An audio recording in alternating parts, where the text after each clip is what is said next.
Hello everyone! Today we're going to discuss the mangrove ecosystems, adaptations, and ecological importance. Have you ever seen trees growing in seawater and wondered how they thrive in those conditions? How do they survive high salinity and waterlogged conditions?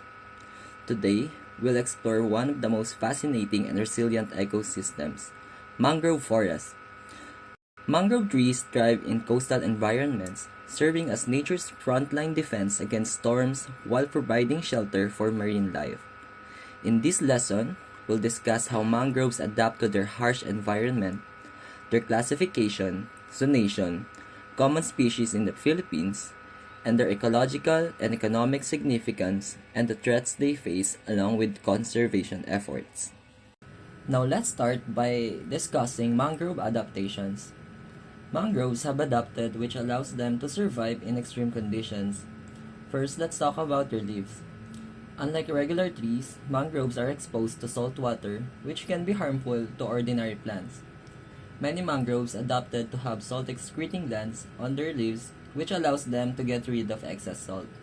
If you ever seen a mangrove leaf with a white crystal on its surface, that's the excess salt. Other species avoid absorbing too much salt by filtering it out of the roots, and mangrove leaves also have a thick, waxy coating to reduce water loss and withstand intense sunlight. Next, we have the roots, one of the most unique features of mangroves. Since soils in mangroves are waterlogged and lack oxygen, these trees have developed different root structures to help them breathe and stay secure in unstable mud. There are several types of mangrove roots. The stilt or the prop roots, which can be seen in Rhizophora species, that extend outward from the trunk, providing stability against strong waves and currents. Next is the pneumatophores, or breathing roots, seen in Abyssinia and Soneracha species. It grows vertically out of the mud, acting like snorkels to absorb the oxygen from the air. Meanwhile, the buttress roots, found in Bruguiera species, provide additional support in soft, shifting soils. Lastly, we have mangrove tree reproduction. The mangroves uses a special reproductive strategy called the vivipary, which means their seeds start growing while still attached to the parent tree. And these seedlings, called the propagules, develop into young plants before dropping into the water.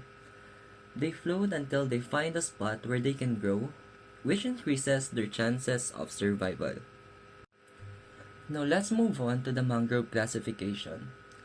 Not all mangroves grow in the same type of coastal environment. Mangrove forests can be classified into 5 main types based on their location and exposure to tides. First, we have the fringe mangroves, and these are the most exposed, growing along shorelines and directly facing the sea. They protect the coast from erosion and serve as the first line of defense against waves and storm surges. Second, we have the basin mangroves, which are found in low-lying inland areas that are flooded by tides, and these mangroves thrive in more sheltered conditions with calmer waters. Third, we have the riverine mangroves, located along river banks. They grow in nutrient-rich waters where fresh water and salt water mix. Fourth, we have the overwash mangroves. These mangroves grow on small, isolated islands that are frequently flooded by waves and tides. Fifth and last, we have the dwarf mangroves. Found in nutrient-poor or harsh conditions, these mangroves remain stunted in size but still play an important ecological role. Now let's move on to the mangrove zonation. Mangroves don't grow randomly. Instead, they follow a pattern called zonation, where different species occupy different areas based on their tolerance to salinity and tidal exposure. And if we observe a typical mangrove forest, we'll notice that in the fringing zone, we often find Abyssinia species, which naturally grow as the frontliners among mangrove species. Their pneumatophores allow them to survive in oxygen-poor soil. In the intermediate zone, where tidal flooding is moderate, the species like the Rhizophora species use their prop roots to prop themselves above water level and anchor themselves in the soft mud. And lastly, in the landward zone, which is only occasionally flooded, species like Bruguiera thrive, and these trees are less salt tolerant than those in the seaward zone, but are still well adapted to coastal conditions. The Philippines is home to more than 40 species of mangroves, making it one of the most diverse mangrove ecosystems in the world. Some of the most common species includes Rhizophora species or bakawan, recognizable by their steel roots that provide strong anchorage. Avicennia species known as api-api has pneumatophores that help them absorb oxygen from the air. Soneracha species or pagatpat features cone-shaped roots and is often found in muddy environments. Bruguiera species or pototan grow in less saline areas and has buttressed roots for extra support. Now let's move on to the ecological and economic importance of mangroves. Mangroves are very important for both the environment and human communities.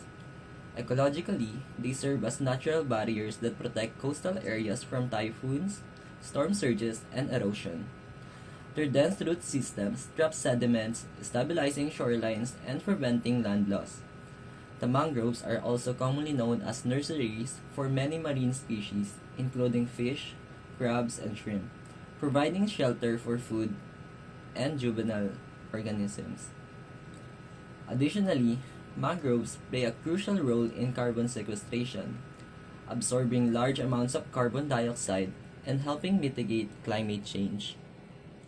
Economically, the mangrove supports fisheries. It gives livelihood opportunities for local fishermen in their coastal communities. Their wood is used for construction, charcoal production, and traditionally medicine. Unfortunately, despite their importance, the mangrove forests are rapidly declining due to human activities. The biggest threats include deforestation, which many mangroves have been cleared for fish ponds, agriculture, and coastal development. Next, we have the pollution, where oil spills, plastic waste, and industrial runoff severely impact mangrove ecosystems. And lastly, climate change, where the rising sea levels and increasing temperatures threaten mangrove survival. In protecting mangrove ecosystems, many conservation efforts are being implemented. These include having protected areas, reforestation programs, and sustainable coastal management policies. In the Philippines, the DENR policies like the National Greening Program and some community-based mangrove planting projects are helping restore degraded areas. Education and awareness campaigns will also help in ensuring long-term conservation efforts. Thank you everyone for listening to my lesson, Mangrove Ecosystems, Adaptation, and Ecological Importance.